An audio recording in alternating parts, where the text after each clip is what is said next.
Hello everyone, welcome to my channel again.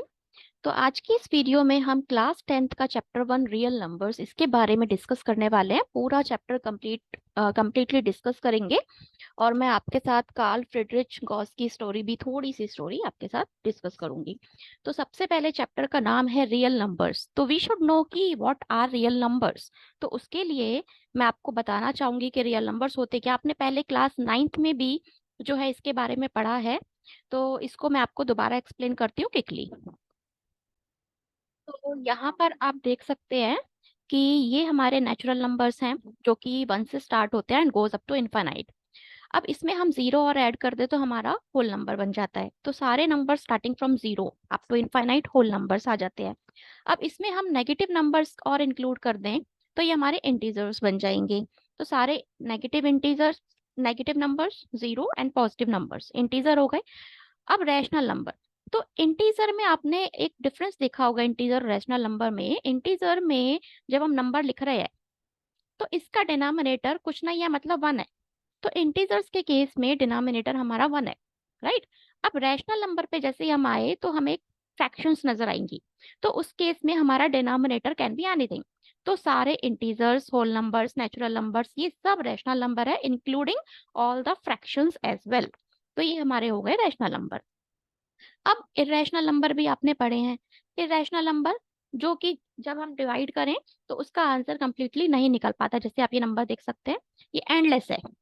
पाई पाई की value हम 22/7 use तो करते हैं। अब आप कहोगे 22/7 तो रैशनल नंबर है, बट ये 22/7 जस्ट हम कैलकुलेशन को इजी करने के लिए यूज करते हैं, जिससे कि हमारा एक अप्रोक्सीमेटली आंसर निकल सके। एक्चुअल में 22/7 करेक्ट वैल्यू नहीं है पाए की, इसको हम सिर्फ कैलकुलेशन पर्पस के लिए यूज करते हैं। अदरवाइज पाए जो है इरेशनल नंबर है, इसकी वैल्यू एंडलेस है, मतलब अभी तक इसकी वैल्यू एग्जैक्ट स्टॉप नहीं हुई है किसी पॉइंट पे, वो बढ़ती ही रहती है, बढ़ती ही रहती है। तो पाई इरेशनल नंबर है। जैसे आप किसी नंबर को आप डिवाइड करते हैं तो आपका क्वेश्चन आ ही रहा है, आ ही रहा है, वो स्टॉप ही नहीं हो रहा। तो ऐसे नंबर्स इरेशनल नंबर्स होते हैं। तो अब रियल नंबर्स क्या है? सारे रैशनल नंबर, सारे इरेशनल नंबर, ये सारे नंबर्स जो भी हैं, ये सारे नंबर्स जो है रियल नंबर्स के अंडर आते हैं। नेचुरल नंबर हो गए, होल नंबर हो गए, इंटीजर्स हो गए, रैशनल नंबर हो गए, इरेशनल नंबर हो गए, वॉट एवर नंबर। तो ये आपके सारे रियल नंबर्स होते हैं।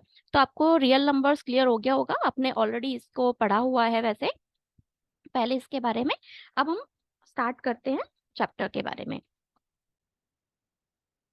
इन चैप्टर आपको फंडामेंटल थ्योरम ऑफ अर्थमेटिक, ये इसके बारे में आपका यूज रहेगा। ये थ्योरम का क्या कहना है कि सारे कंपोजिट नंबर, अब आपको ये पता होना चाहिए कि कंपोजिट नंबर्स होते क्या है। तो प्राइम नंबर्स तो आपको पता ही है, जो खुद के टेबल से जाते हैं, जिसके सिर्फ दो फैक्टर होते हैं, वो खुद नंबर और वन। जैसे कि 7, तो इसके फैक्टर्स क्या होगा, एक तो खुद 7 और एक 1। तो प्राइम नंबर्स जिसके टू फैक्टर्स होते हैं, कंपोजिट नंबर जिसके दो से ज्यादा फैक्टर्स होते हैं। तो सारे composite numbers can be expressed और factorized as a product of primes. तो कहने का मतलब क्या है, कोई भी कंपोजिट नंबर आप ले लो, उसको जब आप एक्सप्रेस करोगे तो वो प्रोडक्ट ऑफ प्राइम्स के वे में एक्सप्रेस हो सकता है। जैसे कि सपोज मैं एक कंपोजिट नंबर लेती हूँ, लेट्स टेक 49 ही ले लिया, चलो ठीक है, रैंडमली आई टुक। तो अब जब आप इसके फैक्टर्स करोगे तो 7 7 जा 49, 7 1 जा 7, तो ये 7 का स्क्वायर। तो प्राइम प्राइम नंबर ही आया इसका निकल के, ठीक है। अब प्रोडक्ट की बात करें तो मैं एक ऐसा नंबर लेती हूँ जिसमें कि आपके दो प्राइम नंबर्स आए। तो सपोज आई टुक 98। तो जब आप इसके फैक्टर्स करेंगे तो यहाँ पर 49 आया, देन 7, देन 7। 98 कंपोजिट नंबर है। अब आपने इसके जब इसको आप एक्सप्रेस करोगे तो it would be written as 2 की पावर 1 एंड 7 की पावर 2, राइट। दो एक बार आया और 7 टू टाइम्स आया। तो अब यहाँ देख सकते हो ये प्रोडक्ट के वे में एक्सप्रेस हुआ, और किसके प्रोडक्ट के वे में, प्राइम्स के प्रोडक्ट के वे में। तो इनका कहना है कि सारे कंपोजिट नंबर जो है उसको हम as a product of primes express कर सकते हैं। और आगे इन्होंने लिखा एंड दिस फैक्टराइजेशन, और ये जो फैक्टराइजेशन हमने की है इज यूनिक। यूनिक का मतलब ये आप कैसे भी इसको सॉल्व कर लो यही निकल के आएगी। सपोज मैं, मेरे मन में पहले 98 को 2 से डिवाइड करना नहीं आया, मैंने सोचा मैं 7 से डिवाइड करूंगी। ठीक है, तो मैंने इसको 7 से डिवाइड किया, तो 7 से डिवाइड किया तो 14 आया। फिर मेरा मन कर रहा है 2 से डिवाइड करने का, या 7 से ही कर रहा है, तो आप किसी भी ऑर्डर में कर सकते हैं। तो सपोज मैंने इसको डिवाइड कर दिया, तब अब देखो तो यहाँ से अब भी आपका यही आंसर निकल के आ रहा है, राइट।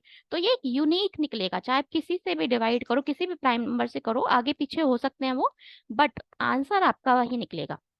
तो ये जो फैक्टराइजेशन है वो यूनिक है, अपार्ट फ्रॉम द ऑर्डर। लिखती है ना वही चीज कि ऑर्डर से apart in which the prime factors occur. मतलब हमें ऑर्डर नहीं, मतलब ऑर्डर वेरी कर सकता है, बट जो रिजल्ट उसका निकलेगा फैक्टराइजेशन का, वो जो प्रोडक्ट ऑफ टाइम्स निकल के आएगा वो यूनिक होगा। मतलब आप उसको कैसे भी कर लो, आंसर हर एक बच्चे का सेम ही आएगा। मैं सबको बोलूँ कि 98 फैक्टराइज करके बताओ, तो सबका आंसर यही निकल के आएगा, चाहे कोई 7 से करे पहले, चाहे कोई 2 से डिवाइड करे। तो this is fundamental theorem of arithmetic, जिसमें सारे कंपोजिट नंबर को हम एक्सप्रेस कर सकते हैं as a product of primes. तो ये तो हो गया हमारा फंडामेंटल थ्योरम ऑफ अर्थमेटिक। अब अपने यहाँ पर एक इमेज देख रहे हैं कार्ल फ्रिडरिच गॉस की। तो कार्ल फ्रिडरिच गॉस जो हैं, इनका कंट्रीब्यूशन काफी रहा है मैथमेटिक्स में। तो आप यहाँ पर देख भी सकते हैं कि ये जो है प्रिंस ऑफ मैथमेटिशियंस, प्रिंस है मैथमेटिशियंस के, और इनको one of the 3 greatest mathematician भी कहा गया है all time, along with Archimedes and Newton. तो इनका जो है काफी कंट्रीब्यूशन रहा है मैथ्स में भी और साइंस में भी। तो जैसे इनके बारे में थोड़ा सा मैं बताऊं, तो ये 7 इयर्स के थे जब इन्होंने एलिमेंट्री स्कूल जो है ज्वाइन किया था। तो उस टाइम पे क्या था इनका, जैसे 1 to 100 नंबर्स, 1 to 100 नंबर्स आप देखिए, 1 2 3 4 ये, तो 1 to 100 नंबर्स में से इन्होंने इंस्टेंटली, ज्यादा टाइम नहीं लिया था, इंस्टेंटली इन्होंने ये चीज बता दी थी कि 1 to 100 नंबर्स जब हम देखें तो 50 पेयर, 50 पेयर्स जो हैं हमारे ऐसे निकल के आते हैं कि जिनको हम ऐड करें, मतलब ऐसे दो नंबर्स जिनको हम ऐड करें तो हमारा जो सम निकलेगा वो 101 निकलेगा। जैसे एग्जांपल मैं आपको बताऊं, तो 1 और 100 जब आप इसको सम करेंगे तो 101, 2 और 99 जब आप इसको सम करेंगे तो 101। इस तरह से इन्होंने ये बता दिया कि हमारे 1 to 100 के बीच में 50 पेयर्स निकल के आते हैं जिनका सम जो है 101 निकल के आता है, just at the age of 7 years. और ज्यादा टाइम नहीं लगा, इंस्टेंटली। तो इस चीज से इनके टीचर और इनके असिस्टेंट जो थे वो काफी सरप्राइज हुए, उनको काफी आश्चर्य हुआ कि इतनी कम उम्र में इन्होंने इतनी जल्दी ये चीज बताई। तो आगे चल के इन्होंने फिर अपनी एडुकेशन जो है इन 1788 अपनी एडुकेशन जो है जिम्नेशियम में शुरू स्टार्ट कर दी। और वहां पर जो है उसके बाद इन्होंने पढ़ाई वढ़ाई करके अपना binomial theorem, prime number theorem, इन सब में जो है इनको डिस्कवर किया। और लेटर ही devoted to number theory as well. इन्होंने बुक्स भी अपनी पब्लिश की, जैसे कि यहाँ पर आप एक नाम देख सकते हैं, डिस्क्यूजिशन अर्थमेटिक। तो आपने इन्होंने बुक्स भी पब्लिश की, जैसे ये वाली बुक हो गई। और दूसरी इन्होंने बुक पब्लिश की मोशन ऑफ सेलेस्टियल बॉडीज, जिसमें फर्स्ट वॉल्यूम में जिन्होंने इन्होंने डिफरेंशियल इक्वेशन, कोनिक सेक्शंस वगैरह के बारे में डिस्कस किया था। तो इनका काफी जो है योगदान रहा है मैथ्स और साइंस के प्रति। अच्छा, अब इस बुक में इन्होंने जो है, जो ये फंडामेंटल थ्योरम ऑफ अर्थमेटिक है, इसका फर्स्ट करेक्ट प्रूफ जो है इस बुक में गिवन था बाय हिम। तो ये जो है इन्होंने इस थ्योरम का फर्स्ट करेक्ट प्रूफ दिया था। ठीक है, तो अब आपको इनके बारे में थोड़ा तो पता चल गया होगा। Now let's switch to the exercise. तो हम एक्सरसाइज की तरफ बढ़ेंगे आगे, we will solve the questions based upon it. तो first question is express each number as a product of its prime factors. तो वही हमें फंडामेंटल थ्योरम ऑफ अर्थमेटिक ही अप्लाई करनी है यहाँ पर। तो you can write by applying fundamental theorem of arithmetic. तो आपको करना क्या है, जैसे इसके फैक्टर्स निकालने हैं। जैसे फर्स्ट पार्ट है 140, तो आपको इसके जस्ट फैक्टर्स निकालने हैं जैसे मैंने अभी बताया। तो क्विकली इसके फैक्टर्स निकाल दीजिए जल्दी से, I am waiting, everybody knows how to factorise, right. तो जल्दी से इसके फैक्टर्स निकाल के बताओ मुझे कौन से इसके प्राइम फैक्टर्स आएंगे। और हाँ, आपको इस चीज का ध्यान रखना है, जब आप इसको डिवाइड करेंगे तो प्राइम फैक्टर्स ही लेने हैं, प्राइम नंबर्स, ठीक है। आपको कंपोजिट नंबर नहीं लेना, जैसे कुछ बच्चे 4 से कर देते हैं डायरेक्ट, या 9 से कर देते हैं। सो मेक श्योर कि you are taking prime number only. तो आप इसको जल्दी से करके बताओ मुझे क्या आ रहा है।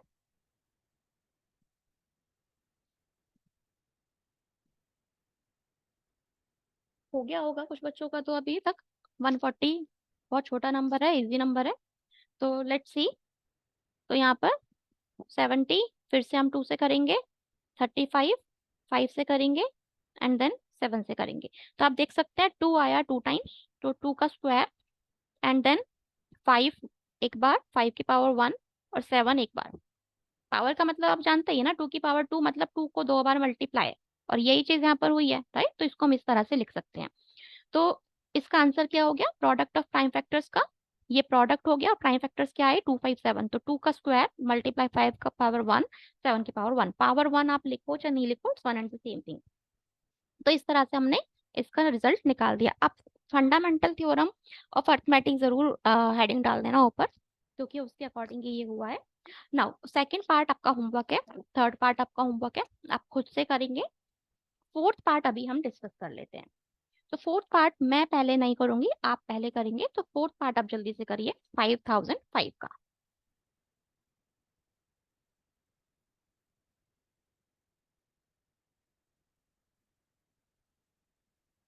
Let's see who will get the answer. वही सेम प्रोसेस फॉलो करना है। देखो किससे डिवाइड होगा, कौन सा प्राइम नंबर होगा जिससे डिवाइड होगा। 5 का तो सबको पता चल गया होगा कि 5 से जाएगा सबसे पहले, उसके बाद ये किससे जाएगा।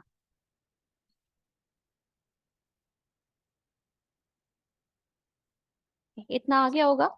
तो अब ये आप 7 से डिवाइड कर सकते हैं। अच्छा इसमें ये हमारा ऑड नंबर है, तो ये तो हमें पता है 2 से जाएगा ही नहीं। 3 से हमने देखा इसको करके, तो 3 से ये गया नहीं। 5 से करके देखा तो 1001 आ गया। अब 5 से दोबारा 1001 नहीं जा रहा, तो हमें 5 के नेक्स्ट जो प्राइम नंबर आता है उस पर स्विच करना पड़ेगा। और 5 का नेक्स्ट प्राइम नंबर इज 7, तो हम 7 से डिवाइड करके देखते हैं। तो जब हम इसको 7 से डिवाइड करके देखेंगे, तो 7 1 7, 3 बचा, 3 0, 7 4 28, 2 बचा, 2 1, ये चला गया। तो यू कैन सी 7 से ये डिवाइड हो गया। अब 143 किससे जाएगा, तो 7 से अगर हम दोबारा डिवाइड करें तो नहीं जा रहा, 7 तो चला गया। अब 7 के जस्ट बाद जो प्राइम नंबर आता है वो आता है 11, तो हम 11 से डिवाइड करके देखते हैं, हाँ 11 से तो जा रहा है। तो you can divide it by 11। तो 11 1 11, 3 बचेगा, 33, 11 3 13।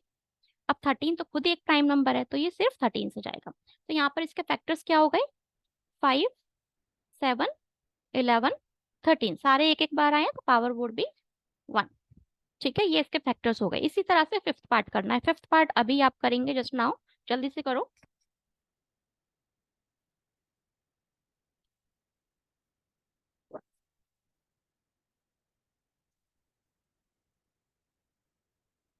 लेट्स सी किसको पता लगता है 7429 कौन से प्राइम नंबर से जाएगा।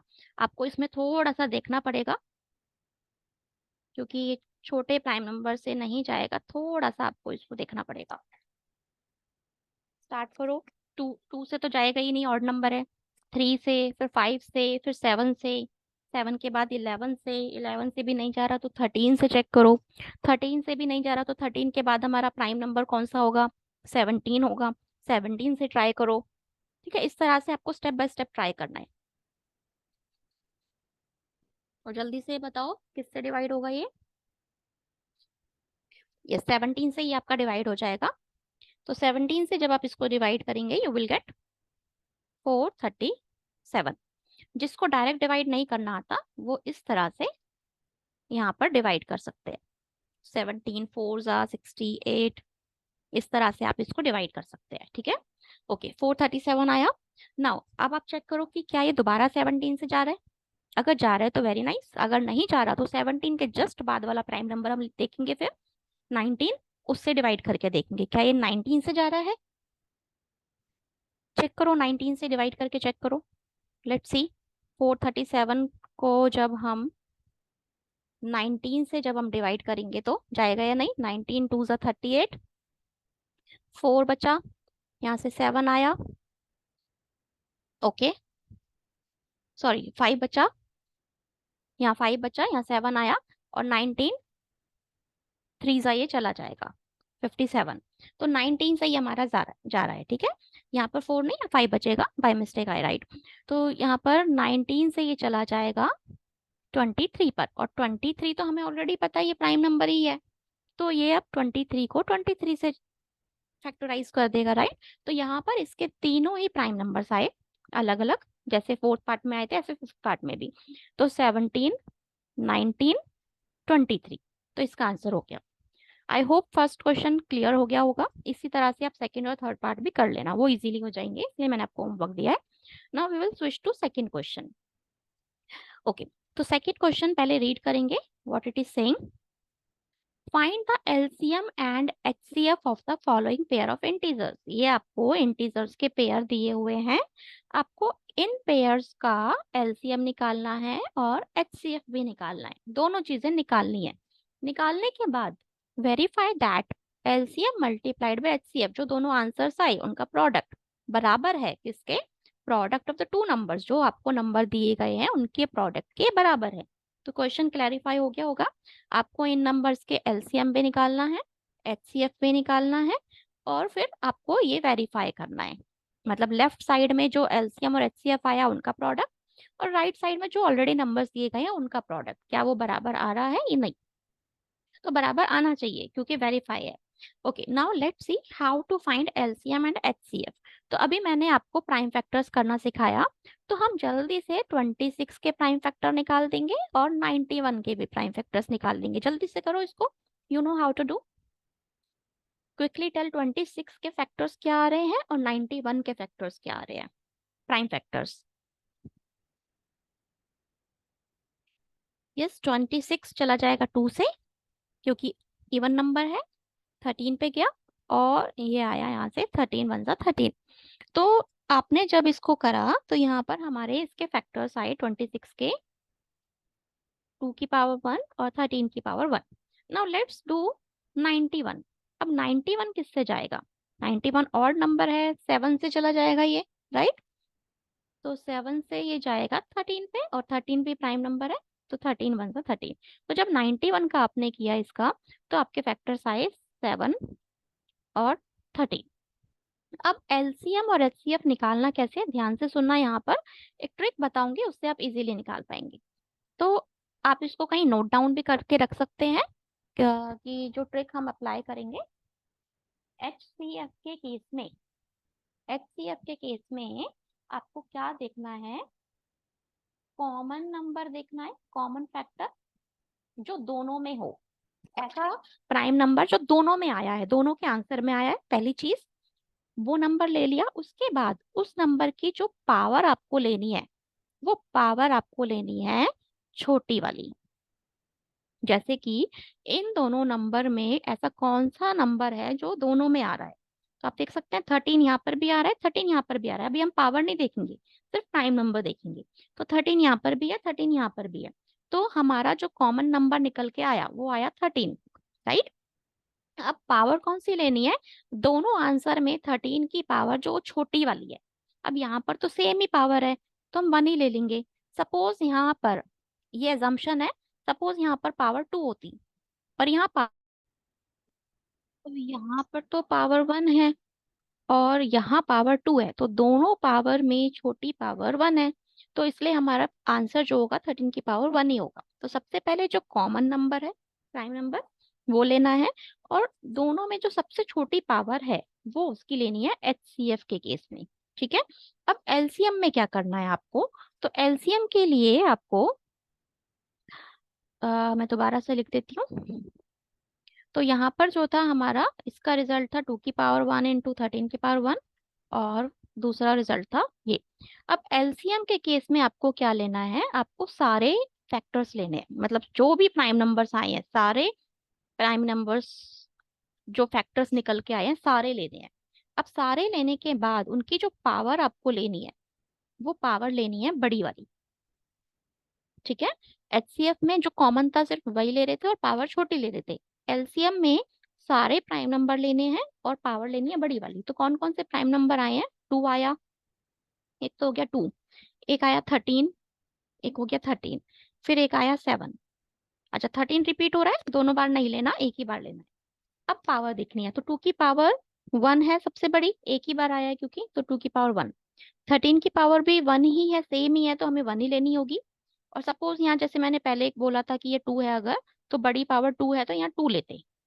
अब 7 की पावर 1, तो ये हमारा एलसीएम हो गया। ठीक है, तो एलसीएम आपका ये आया, और एचसीएफ जब हमने इसका किया था तो 13 आया था एचसीएफ। अब हमें वेरीफाई क्या करने के लिए बोल रहे हैं कि इन दोनों का जो प्रोडक्ट है, मतलब 2 × 13 × 7 × 13, जब आप इसको मल्टीप्लाई करेंगे तो आपका आंसर आएगा कुछ। तो 13 13 = 169, मैं एलएचएस की बात कर रही हूँ। 13 13 = 169 और 2 7 = 14। आप इन दोनों को जल्दी से मल्टीप्लाई करके बताओ कितना आंसर आएगा 169 और 14 को। अगर आप इसको मल्टीप्लाई करेंगे तो आपको 2366 मिलेगा। ये हो गया LHS, LCM multiply by HCF. अब आरएचएस क्या कह रहा है, प्रोडक्ट ऑफ टू नंबर्स। तो आरएचएस के अकॉर्डिंग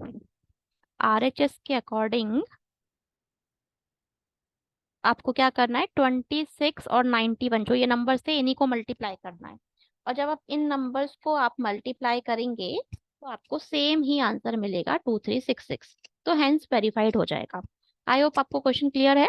अब मैं सेकंड पार्ट आपको अच्छे से पूरा रिपीट करती हूँ, इसी मेथड से आपको और अच्छे से समझ आ जाएगा। तो let's see the second part here. तो सेकंड पार्ट के लिए 510, पहले तो आप इसके फैक्टर्स निकाल लीजिए क्विकली। 510 के और 92 के मैं नहीं करूंगी, जल्दी से आप करो, उसके बाद मैं करूंगी। ठीक है, क्विकली सॉल्व इट, जल्दी से प्राइम फैक्टर्स बताओ इसके।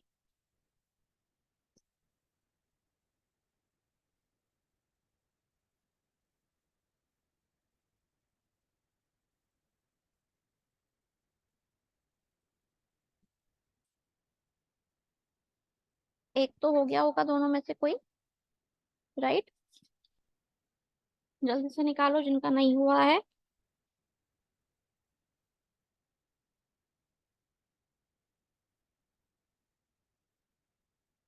ओके, लेट्स सी। अभी तक तो रिजल्ट आ गया होगा, सबके फैक्टर्स निकल गए होंगे। तो 510 इवन नंबर है, 2 से जाएगा, राइट? 2 से जब हम इसको डिवाइड करेंगे तो 255। ये एलैबोरेट करने की आई डोंट थिंक की जरूरत है, आप सबको आता ही है। तो I am quickly writing it. तो 5 से जब हम करेंगे तो 51, ये जाएगा हमारा 3 से। हम पहले भी 3 से डिवाइड कर सकते थे बट मुझे क्लिक किया 5 से तो मैंने 5 से कर दिया। फंडामेंटल थ्योरम ऑफ अर्थमेटिक्स के अकॉर्डिंग ऑर्डर कुछ भी हो सकता है, बट जो हमारा रिजल्ट होगा वो वही निकल के आएगा। तो हमें ऑर्डर की चिंता नहीं करनी, बट हमारा रिजल्ट वही निकल के आएगा। ओके, 92 ये भी इवन नंबर है, तो इसको हम जब करेंगे तो 46, 23 और 23 प्राइम नंबर है तो ये खुद से ही जाएगा। तो हमारे फैक्टर्स क्या निकल कर आए, पहले वाले नंबर के 2, 5, 3 और 17, और दूसरे वाले के 2 मतलब 2 की पावर 2 और 23 एक बार। तो ये हमारे फैक्टर्स निकल के आए। अब हम जब एलसीएम की बात करेंगे तो मैंने आपको बताया था सारे प्राइम नंबर लिखने हैं जो भी आए हैं आंसर में। तो कौन कौन से आए, एक तो आया 2, राइट, एक आया 5, ओके, एक आया 3, एक आया 17, एक आया 23। 2 हम ऑलरेडी ले चुके हैं तो दोबारा नहीं लेना। अब पावर कौन सी लेनी है, सबकी बड़ी वाली पावर। तो 2 यहाँ पर भी है, यहाँ पर भी है, बट बड़ी पावर कौन सी है, पावर 2। तो इसकी पावर 2 लेंगे। अब बाकी एक एक बार ही आए हैं तो जो पावर है वही लेनी पड़ेगी, राइट? अगर 2 बार रिपीट होते तो जो बड़ी पावर थी वो ले लेते। तो सबकी पावर एक एक ही है। तो ये तो हो गया हमारा एलसीएम। अब हम बात करेंगे एचसीएफ की। तो एचसीएफ के लिए मैंने आपको बताया जो दोनों में आ रहा हो। तो दोनों में क्या आ रहा है, यहाँ आप देखो 2, यहाँ आप देखो 2, दोनों में आ रहा है, और कोई नंबर ऐसा नहीं है जो दोनों में आ रहा हो, तो सिर्फ हम 2 लेंगे। अब एचसीएफ के केस में पावर लेनी है छोटी वाली। तो यहाँ पावर है 2 और यहाँ पावर है 1, तो छोटी पावर 1 है तो पावर लेंगे 1। ठीक है, तो एलसीएम आ गया, एचसीएफ आ गया।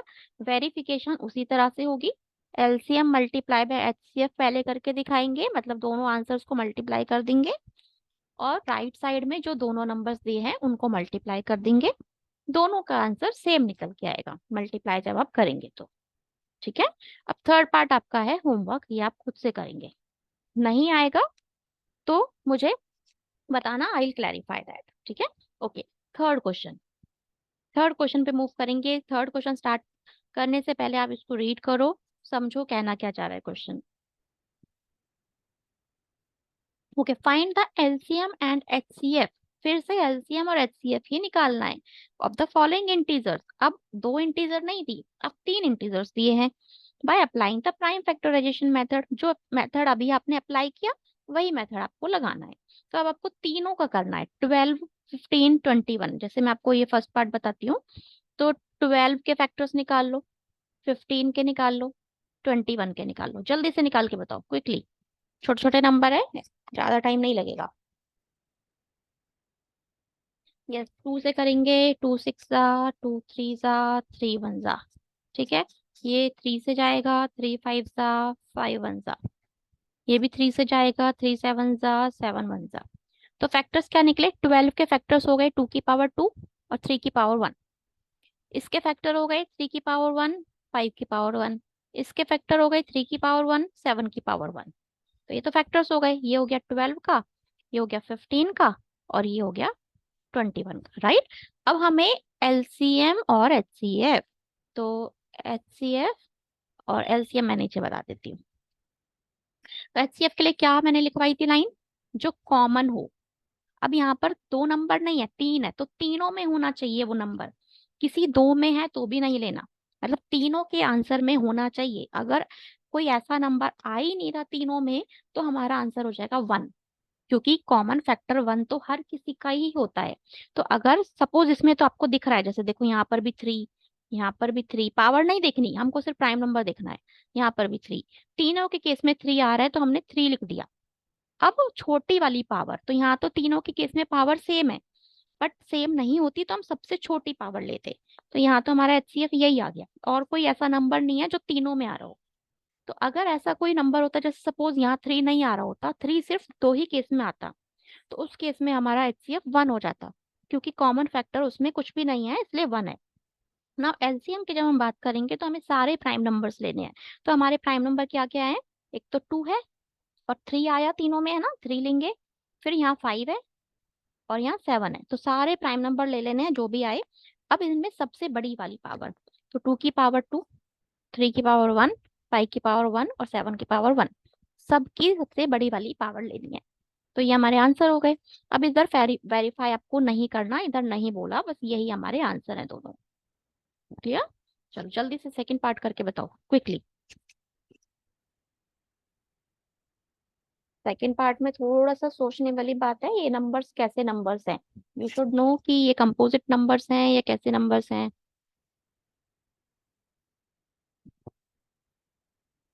17, 23, 29,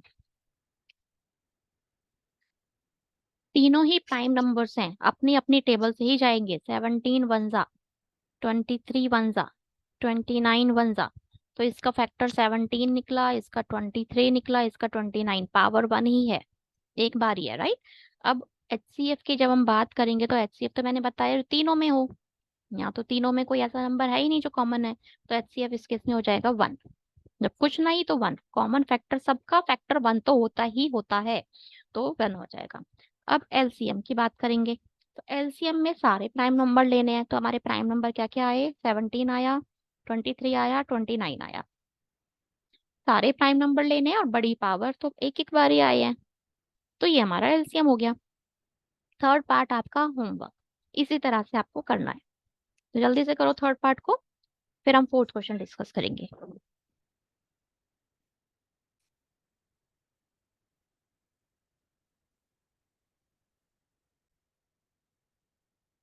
let's see the fourth question. Fourth question में गिवन दैट एचसीएफ, एचसीएफ दिया है कितना? 9। किसका? इन दोनों नंबर्स का। तो हमारे पास नंबर्स जो हैं वो हैं 306 और 657, ये दो इंटीजर्स हैं हमारे पास। इनका एचसीएफ आपको दिया हुआ है विच इज 9। निकालना क्या है? फाइंड एलसीएम, इन्हीं नंबर्स का एलसीएम निकालना है। ठीक है।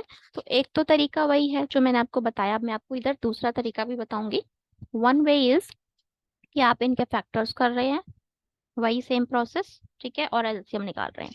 अनदर वे इज, हमारा फॉर्मूला होता है विच इज, आप ये फॉर्मूला लगाएं तो बेटर रहेगा, क्योंकि ये फॉर्मूले का यूज जो है होता है, अक्सर होता है। तो फॉर्मूला इज जो हमने यहाँ पर सेकंड क्वेश्चन में वेरीफाई किया था, मैं आपको एक बार दिखा देती हूँ। ये आपने सेकंड क्वेश्चन में वेरीफाई किया था, ये verify that LCM multiply by HCF, यही फॉर्मूला है, ठीक है, यही फॉर्मूले का इस्तेमाल करेंगे। ओके, तो यहाँ पर LCM multiply by HCF equals to product of numbers, ये फॉर्मूला है। तो एलसीएम हमको निकालना है, तो एलसीएम की जगह हम एलसीएम ही लिखेंगे। एचसीएफ हमको पता है 9, देन इक्वल्स टू, फिर प्रोडक्ट किसका, दोनों नंबर्स का, और नंबर्स क्या है ये, तो इनका प्रोडक्ट, ठीक है। अब 9 को उधर ट्रांसपोज कर दो, यहाँ मल्टीप्लाई में तो उधर जाकर डिवाइड हो जाएगा। तो एलसीएम इक्वल्स टू, पहले आप ये फॉर्मूला लिखेंगे, then put the values and then उसको ट्रांसपोज करना है। तो यहाँ पर ये नंबर्स रहेंगे एज इट इज, और 9 चला जाएगा डिवाइड में। अब जो कट रहा है उसको काट देना है। तो यहाँ पर देखो कुछ कट रहा है या नहीं कट रहा, लेट्स सी, चेक करो जल्दी से। देखो 9 से ये कट जाएगा, है ना। 9 थ्री जा 9, 1 जा 9, 9 3 जा 27, 3 बचा 36, 9 4 जा 36। तो हमारा आया 34 मल्टीप्लाई बाय 657, और मल्टीप्लीकेशन तो आप कर ही सकते हैं, है ना। तो इसका जब आप मल्टीप्लाई करेंगे तो यू विल गेट 22,338। तो ये हमारा आंसर हो जाएगा। इजी, ये फॉर्मूला लगाना है, सीधा सीधा जो गिवन है वो लिख देना है, और दूसरी वैल्यू आ जाएगी। इसमें आपका क्वेश्चन इस तरह से भी हो सकता है कि एलसीएम दिया हुआ है, एचसीएफ निकालना है, तो सेम प्रोसेस है। एलसीएम दिया हो, एचसीएफ निकालना हो, तो भी यही चीज करनी है। एलसीएम की जगह पुट कर देंगे, फिर एचसीएफ को एज इट इज चलने देना, ठीक है, होगा इसी तरह से ही। Now let's switch to the next question, question number 5। Read करेंगे क्वेश्चन 5 को। चेक वेदर, चेक करिए कि 6 raise to the power n, ये जो नंबर है 6 raise to the power n can end with the digit 0, क्या ये नंबर डिजिट 0 के साथ एंड हो सकता है for any natural number n, मतलब जो n है ये कोई भी नेचुरल नंबर है स्टार्टिंग फ्रॉम 1, ठीक है। तो अब n कोई भी नेचुरल नंबर है, तो n की किसी भी वैल्यू के लिए, नेचुरल नंबर की कोई भी वैल्यू के लिए, क्या 6 raise to the power n का जो आंसर है वो 0 डिजिट से एंड हो सकता है, ये चेक करना है आपको। क्वेश्चन को करने के लिए हमें जीरो देखना है, तो उसके लिए हमें पता है कि अगर लास्ट में जीरो आ रहा है तो वो नंबर 10 से डिवाइड होगा ही होगा, है ना। अगर लास्ट में जीरो आ रहा है तो, राइट। अब 10 से डिवाइड होगा तो 10 के जब हम फैक्टर्स देखें तो 2 5 और 2 5 से 10, 2 और 5 हो गए। तो इसका मतलब अगर वो नंबर 2 और 5 से डिविजिबल है तो वो डिजिट 0 से एंड होगा, अदरवाइज नहीं होगा।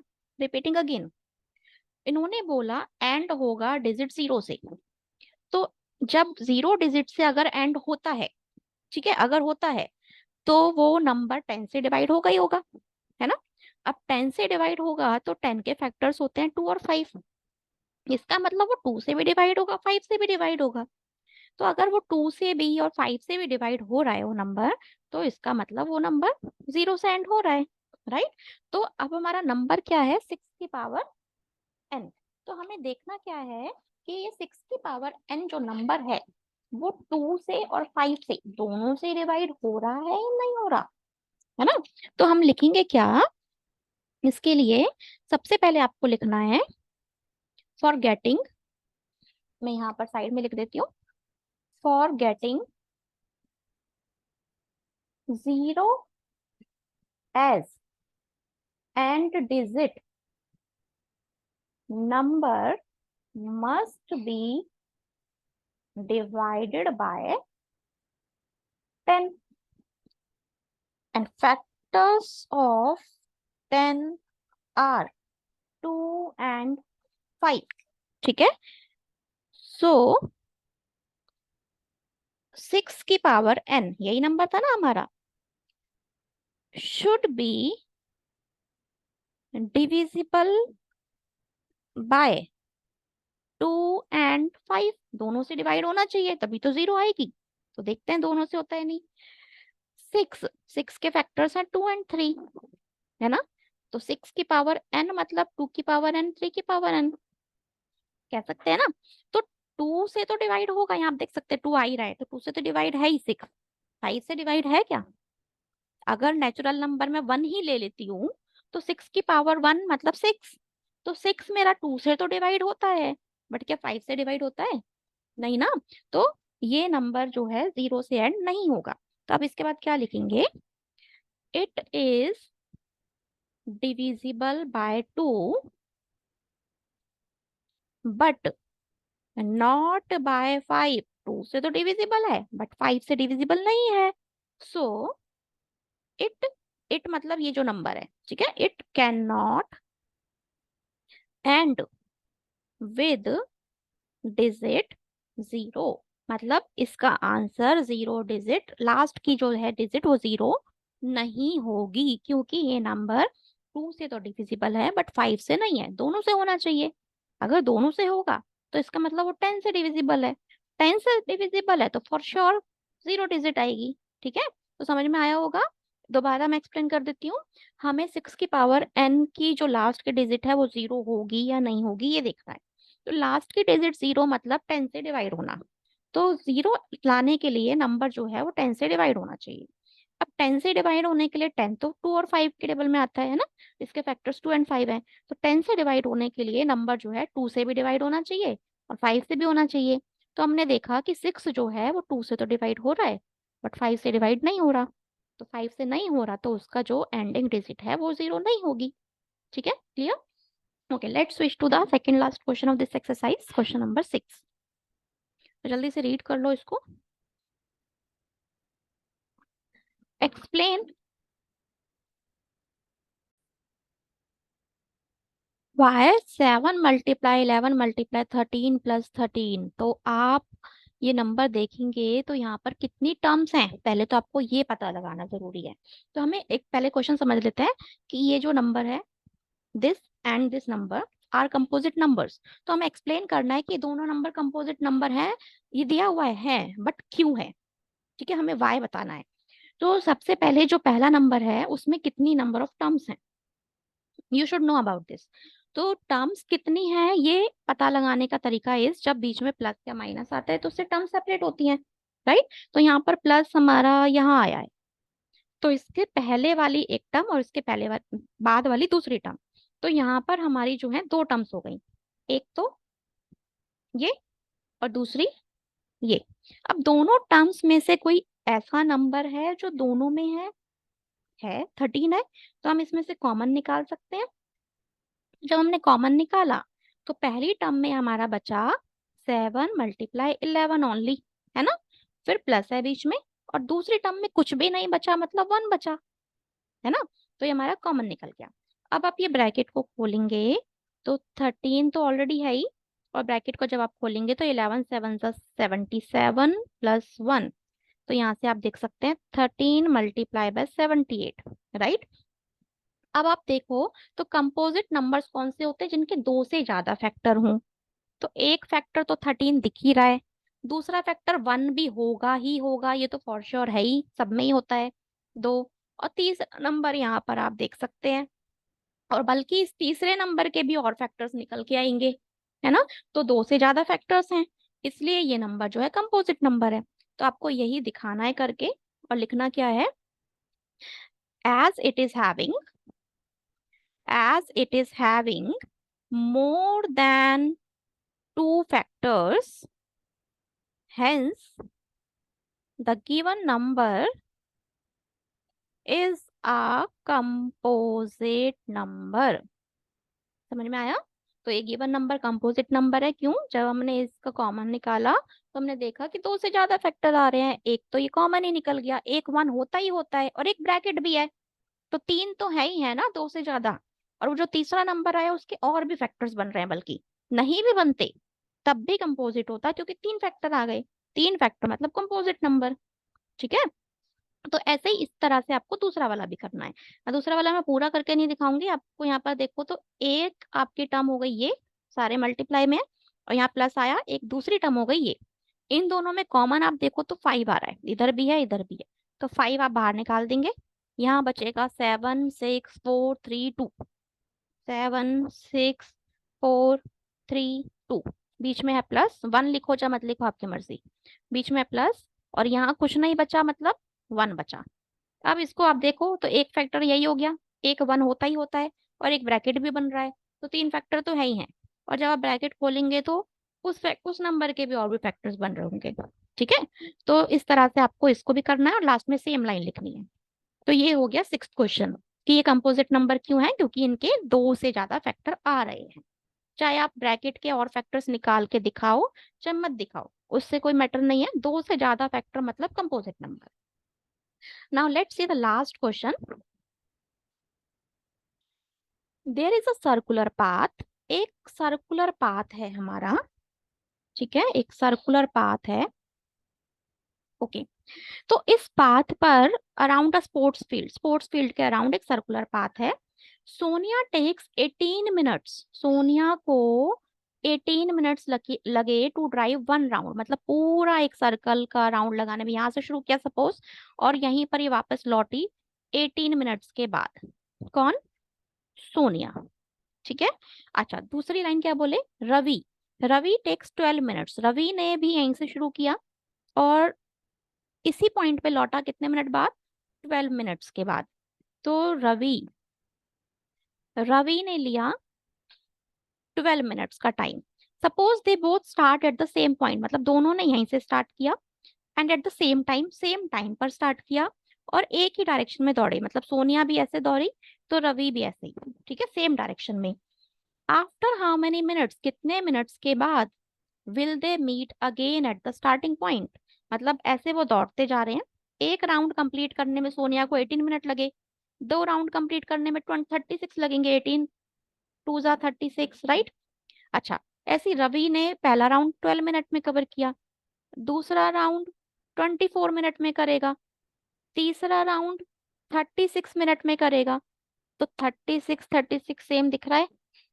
तो जहां सोनिया के 2 राउंड कवर होंगे, जहां रवि के 3 राउंड कवर होंगे, वो दोनों आपस में एक ही जगह पर आकर मीट करेंगे एट द स्टार्टिंग पॉइंट।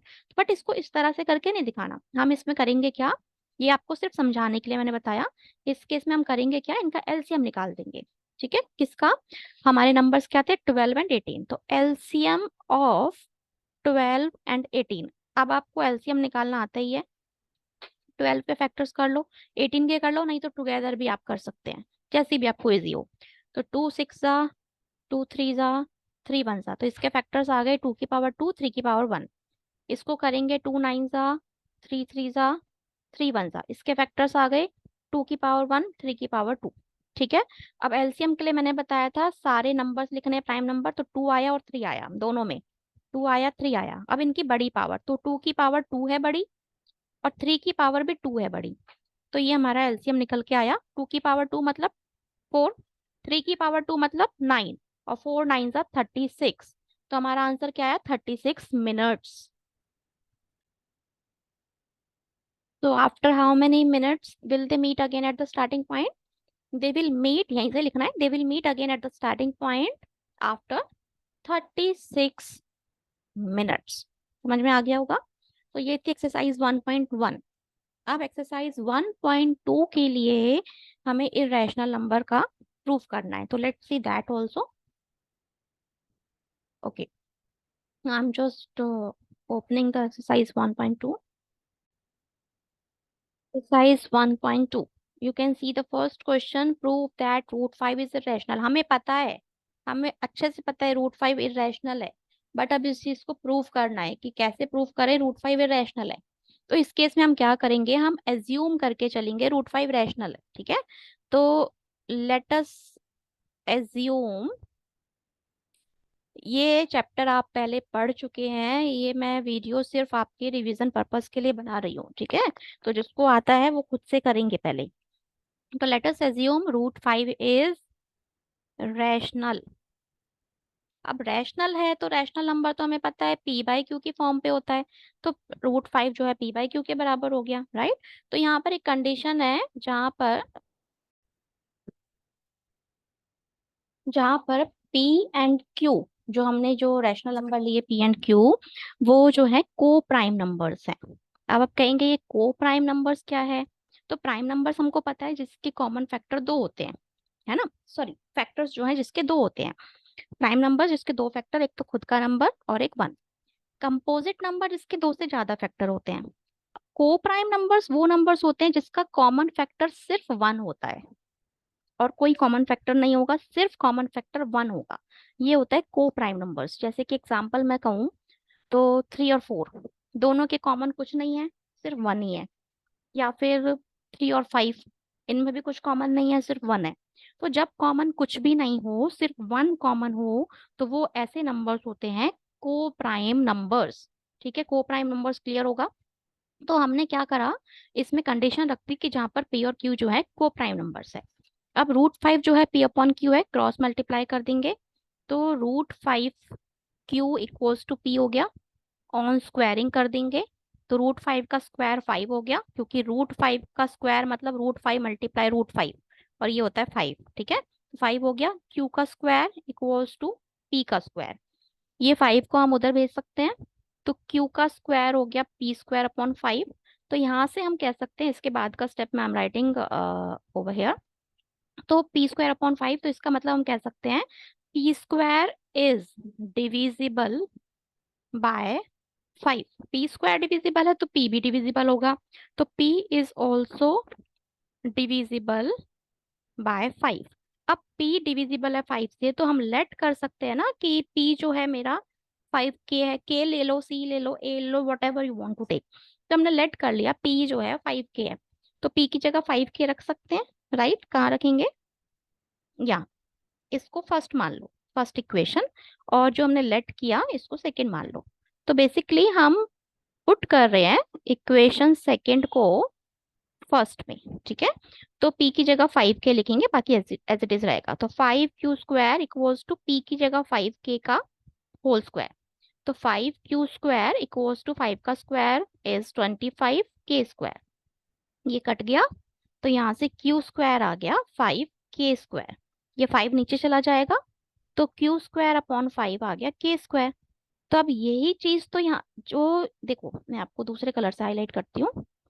यहाँ पर जो चीज थी p² अपॉन 5, इसकी वजह से ये निकल के आया था, है ना। अब यहाँ पर भी तो यही है q² अपॉन 5, तो इसकी वजह से भी तो यही निकल के आएगा। बस p की जगह क्या आ जाएगा, q, है ना। तो इसके बाद हमें सेम लाइन लिखनी है, जस्ट यहाँ p की जगह पर, इसकी जगह पर आ जाएगा q² और इसकी जगह पर आ जाएगा q।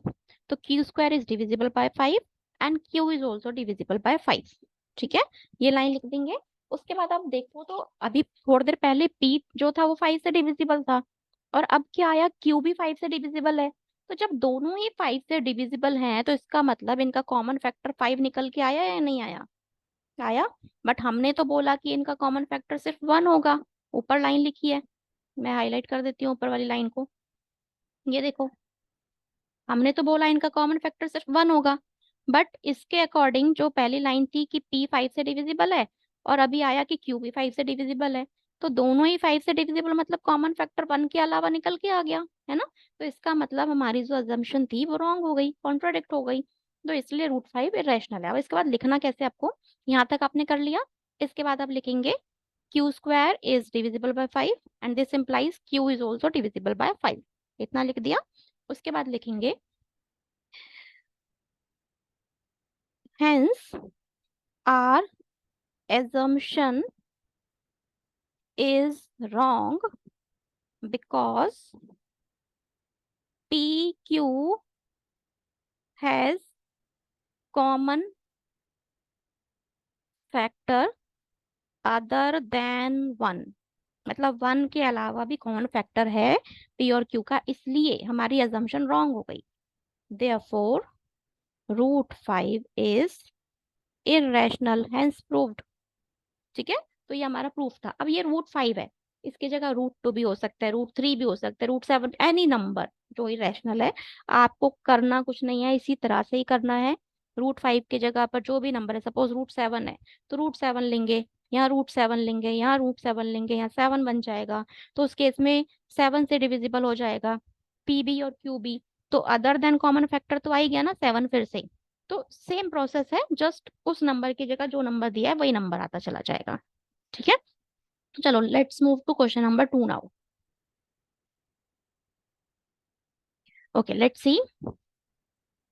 Prove that 3 + 2 √5 is irrational. तो सेम चीज करनी है, एजम्पशन करनी है, मैं पूरा नहीं लिख रही। Let us assume 3 + 2√5 as rational, वही चीज है, रैशनल लिया तो 3 + 2√5 जो है p/q के बराबर हो गया। वही सेम लिख देना यहाँ पर, ठीक है। अच्छा, अब 3 को उधर भेज दो, तो 2√5 जो है p/q - 3 हो गया। इधर एलसीएम लेंगे तो यहाँ पर p - 3q/q बन गया एलसीएम लेकर। ये कैसे बना? तो ये q है तो यहाँ पर भी q करना पड़ेगा, यहाँ q किया तो यहाँ भी q करना पड़ेगा, है ना। तो p - 3q/q। ओके। अच्छा, अब हमें सिर्फ यहाँ पर ना √5 रखना है, इस प्लेस पे हमें सिर्फ √5 रखना है, तो 2 को भी इधर भेजेंगे। तो अभी हमारा 2√5 ये आ गया। अब इस 2 को उधर भेजेंगे तो डिवाइड में जाएगा, क्योंकि ये मल्टीप्लाई में है, तो उधर जाके डिवाइड में पहुंचेगा। तो यहाँ से हमारा बचा √5 = p - 3q/2q, है ना। ओके। अब आप देखो, तो यहाँ पर जो p - 3q/2q है ये रैशनल ही है ना, इज रैशनल, रैशनल है ना भाई। Okay, but √5 is irrational. अभी तो प्रूफ करा था थोड़ी देर पहले, हमें पता है, बट √5 इज इरेशनल। तो दोनों तो रैशनल और इरेशनल तो बराबर हो ही नहीं सकते, तो हेंस वही लिखना है, are assumption is wrong and therefore 3 + 2√5 is irrational। ठीक है, समझ में आया। सिर्फ इरेशनल नंबर दिया है ऐसे वाला, तो उसका वैसा वो प्रूफ करना जो इससे पहले कराया। उसके साथ कुछ एडिशनल है, तो आपको बस उसको ट्रांसपोज करना है। इरेशनल नंबर को एक तरफ करना है, राइट साइड रैशनल होगा, लेफ्ट साइड इरेशनल होगा। रैशनल और इरेशनल बराबर नहीं हो सकते, इसलिए हमारी अजम्पशन रॉन्ग हो जाएगी। सेम तरह से क्वेश्चन नंबर 3 करना है। तो इसका सबसे पहले आप थर्ड पार्ट अभी करो, ठीक है, मैं नहीं करूंगी, आपको करना है, जल्दी से इसको करो इसी तरह से with the same process. Assume कर लो इसको रैशनल, p/q के बराबर कर दो, 6 को उधर ट्रांसपोज कर दो। चलो क्विकली करो इसको।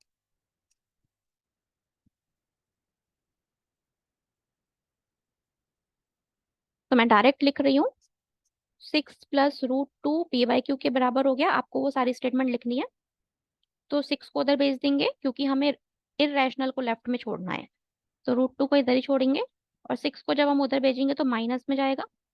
इसका एलसीएम ले लो, तो यहाँ 6 है, मतलब यहाँ क्यू है तो यहाँ भी क्यू, यहाँ भी क्यू, तो p - 6q/q। अब ये वाला पार्ट जो है आपको वही लिखनी है नीचे, p - 6q/6q, sorry p - 6q/q is rational, ये रैशनल है, बट जो ये √2 है ये क्या नंबर है, इरेशनल है ना। तो हम दोनों को बराबर तो कह ही नहीं सकते ना, इरेशनल और रैशनल बराबर नहीं है, सेम चीज लिखनी है। Hence our assumption is wrong, therefore 6 + √2 is irrational। ठीक है ना, इजी है ना। सेम सेकंड पार्ट है, इसी तरह से करेंगे।